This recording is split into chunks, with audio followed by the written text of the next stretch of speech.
Selamat datang. Seri Lean Six Sigma kali ini berjudul Menghitung Nilai Sigma bersama saya, Binaldi. Sebagai metodologi, Six Sigma lebih fokus kepada proses ketimbang produk. Karena proses yang baik akan menghasilkan produk yang pasti baik pula. Nilai sigma merupakan sebuah angka yang menunjukkan kapabilitas dari suatu proses. Bila proses Anda semakin baik, maka nilai sigma itu semakin tinggi.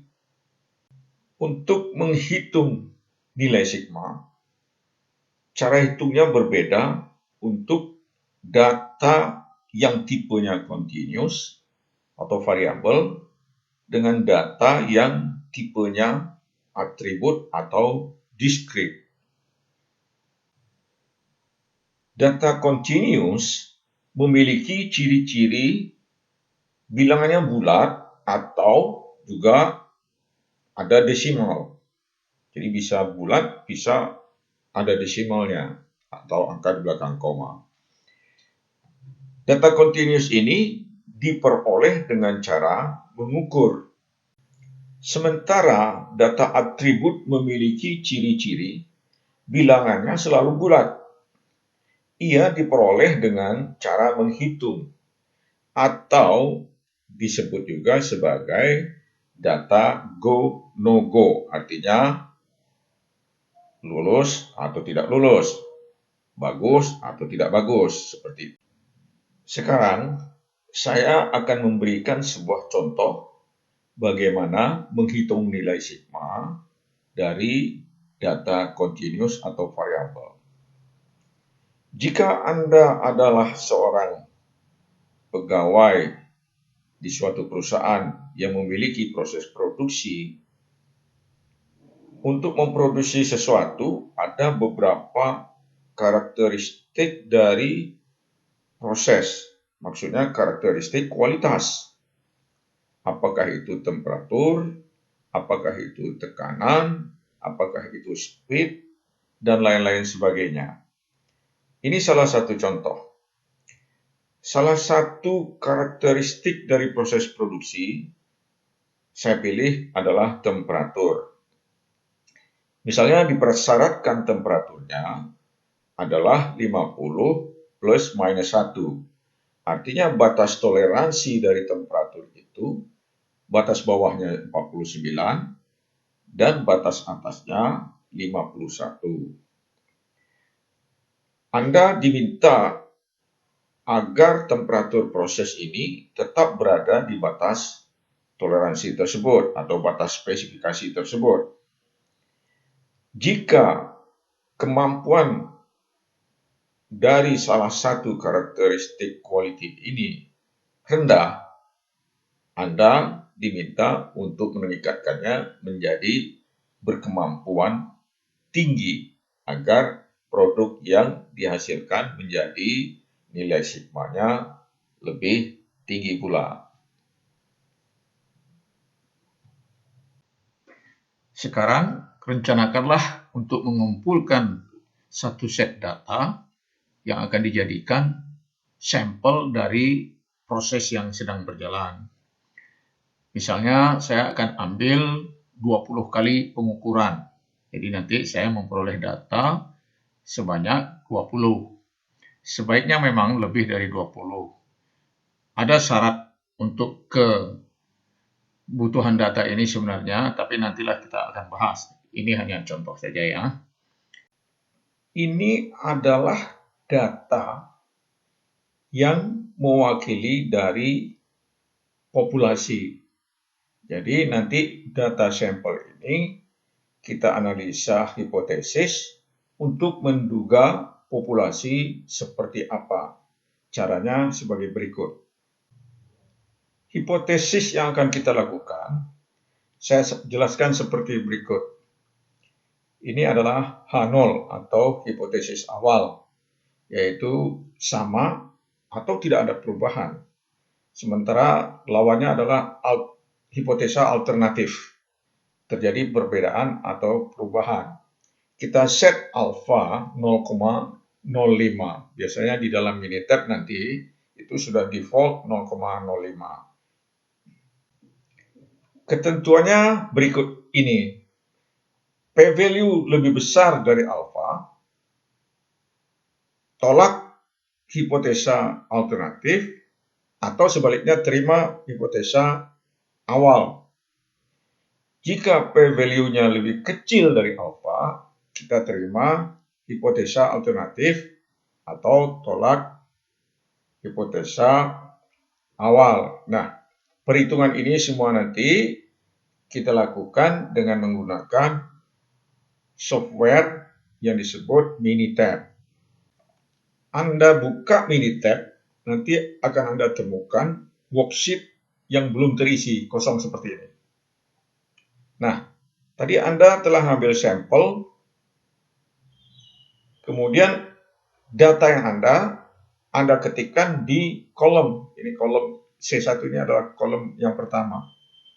Jadi misalnya kita beri nama dari data yang kita ambil tadi seperti ini. Ini bebas, namanya apapun boleh. Saya akan kasih nama before.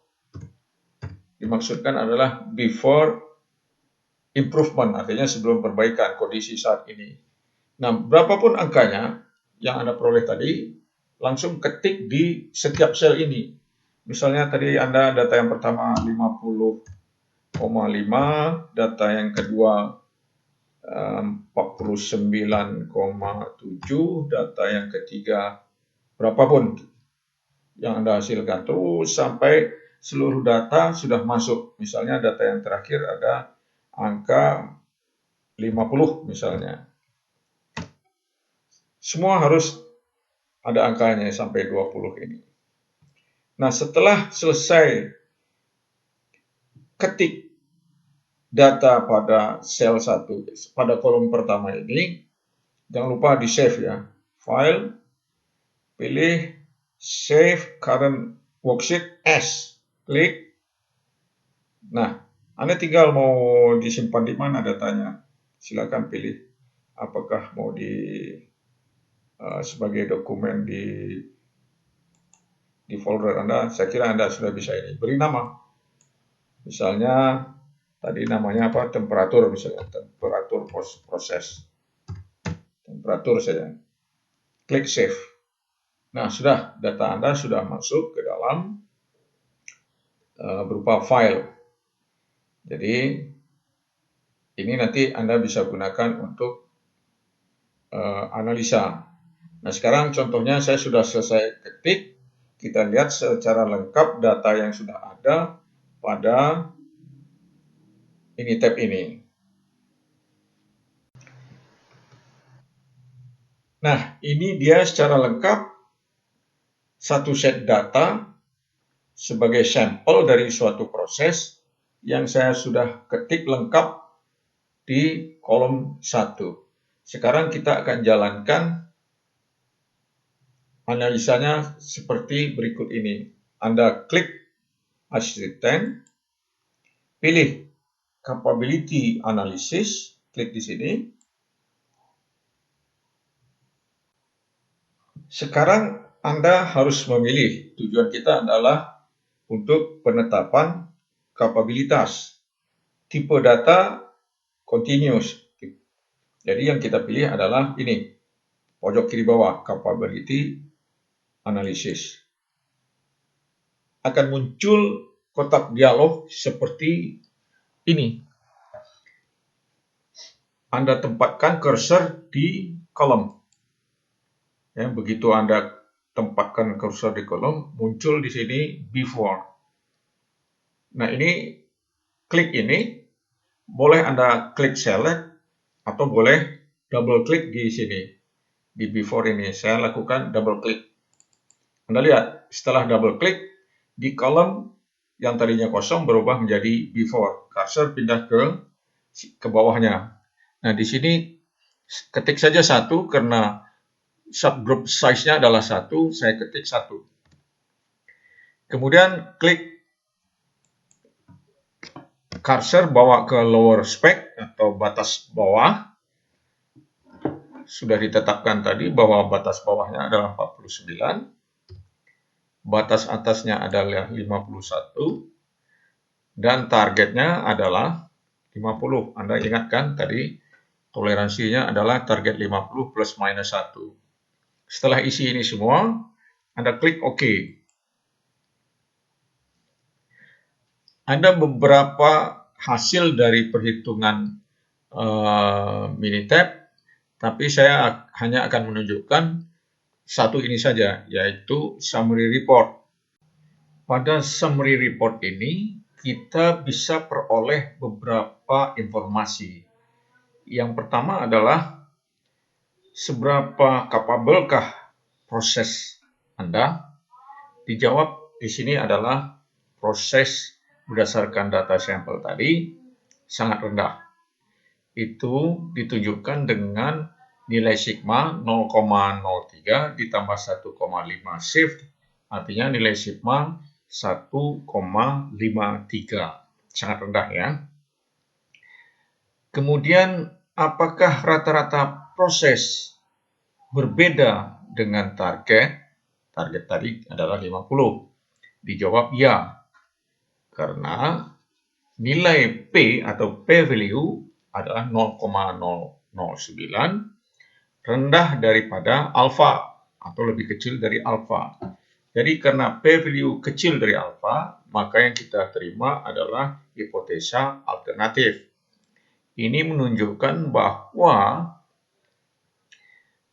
rata-rata proses Anda secara statistikal berbeda dengan target. Kemudian informasi lain yang kita bisa peroleh adalah secara visual. Ini ada diagram balok atau diagram batang, kotak-kotak ini.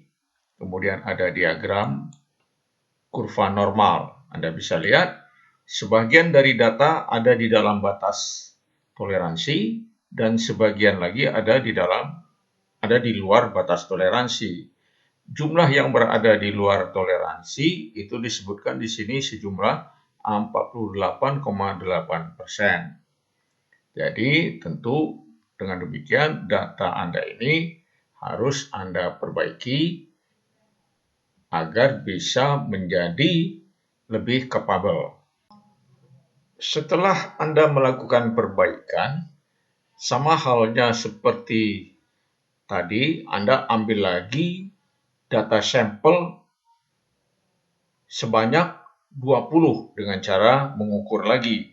Jadi dengan cara yang sama, kemudian Anda peroleh data, kemudian ketik di worksheet ini. Saya tempatkan di sini di kolom 2 dengan nama data after.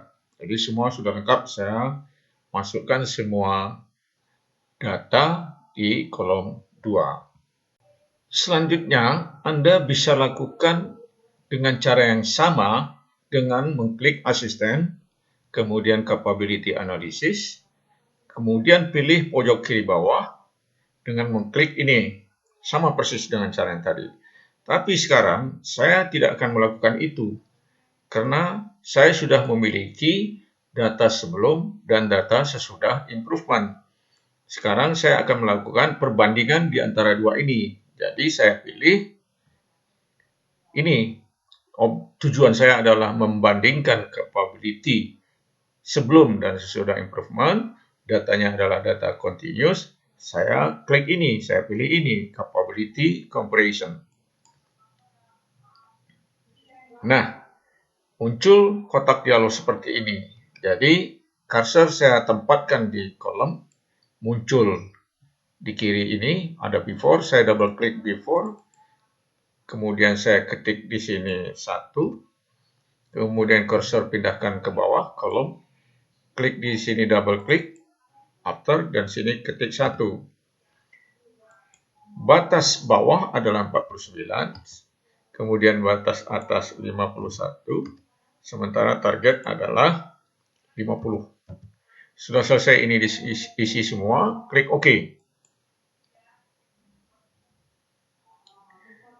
Nah, Anda bisa lihat di sini summary report perbandingan before dan after. Pada summary report ini, kita bisa melihat perbandingan antara sebelum dan sesudah. Anda bisa lihat di paling kiri atas bahwa untuk out of specification sudah berkurang. Tadi 48,8%, sekarang setelah perbaikan menjadi 0,26%. Anda bisa lihat secara visual di sini. Tadi sebarannya terlalu lebar, kemudian sekarang menyempit. Hanya sebagian kecil saja yang out of spread. Kemudian standar deviasi pun juga sudah berkurang dari 1,17 menjadi 0,3. Berkurang sangat signifikan. Kemudian nilai sigma sebelumnya adalah 1,53, sekarang adalah 2,79 tambah 1,5 yaitu 4,29 sigma. Jadi sangat signifikan terjadi perubahan. Jadi boleh kita bilang bahwa dari sampel ini kita bisa menduga populasi bahwa sudah terjadi perbaikan yang sangat signifikan, terbukti secara statistik. Demikianlah tadi Anda sudah dijelaskan bagaimana cara menghitung nilai sigma dari data continuous. Selanjutnya sekarang kita akan menjelaskan bagaimana cara menghitung nilai sigma dari data atribut. Sebagaimana Anda ketahui tadi bahwa data atribut adalah data yang diperoleh dengan cara menghitung. Ini contoh, suatu produk setelah kita hitung terdapat ada defect 123 dari unit yang diperiksa 456.789. Berapa nilai sigmanya? Nah, untuk menghitungnya kita bisa gunakan Minitab berikut ini. Anda buka Minitab, kemudian muncul worksheet seperti ini. Ketik di sini defect, kemudian units, isikan defect, dan isikan unit. Demikian. Kemudian masuk, klik asisten, klik capability analysis. Nah, karena data Anda tipenya adalah atribut, maka jalurnya di sini. Ini Anda klik yang ini. Kemudian keluar dialog box seperti ini, cursor di sini, tempatkan defect di situ dengan double klik defect. Kemudian centang ini unit. Isi di sini misalnya maksimum defect yang diharapkan itu adalah 0,04 saja. Klik OK. Nah, ini adalah summary report. Anda bisa lihat di sini langsung nilai sigmanya 3,46 ditambah dengan 1,5 shift sehingga nilai sigmanya adalah 4,96. Apakah Anda ingin memperbaiki? Silakan, kalau ingin memperbaiki untuk meningkatkan nilai sigma, Anda bisa lakukan. Kemudian ambil sampel lagi, kemudian hitung lagi. Misalnya kita kasih nama di sini defect, jangan sama dengan sebelahnya. Kalau sama tidak mau. Di sini kita tulis units, tambahkan huruf S. Misalnya sini 12. Ya, tadi 1, 2, 3 jadi 12. Unit yang kita periksa tetap. Nah, dengan cara yang sama, Anda masuk ke capability analysis. Bisa Anda pilih ini, tapi saya tidak mau melakukan ini, karena saya akan langsung melakukan komparasi atau perbandingan antara before dan after. Jadi yang saya klik jalur ini. Ini ya. Comparison. Nah, di sini masukkan defect. Ini, kemudian di sini masukkan unit. Sini masukkan def, di sini unit,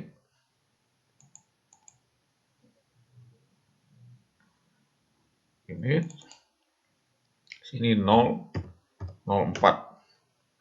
Selesai semua, Anda periksa, klik OK.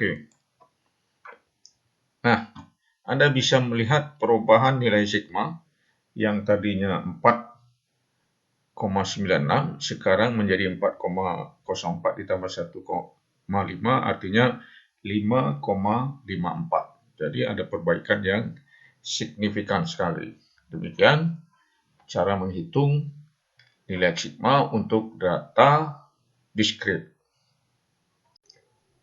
Demikian, selesai sudah saya menyampaikan bagaimana cara menghitung nilai sigma untuk data continuous dan data diskrit. Semoga apa yang saya sampaikan ini bermanfaat bagi Anda semua. Kemudian, jika Anda ingin memperoleh serial selanjutnya tentang Lean Six Sigma, silakan tekan subscribe. Terima kasih telah menyaksikan. Salam.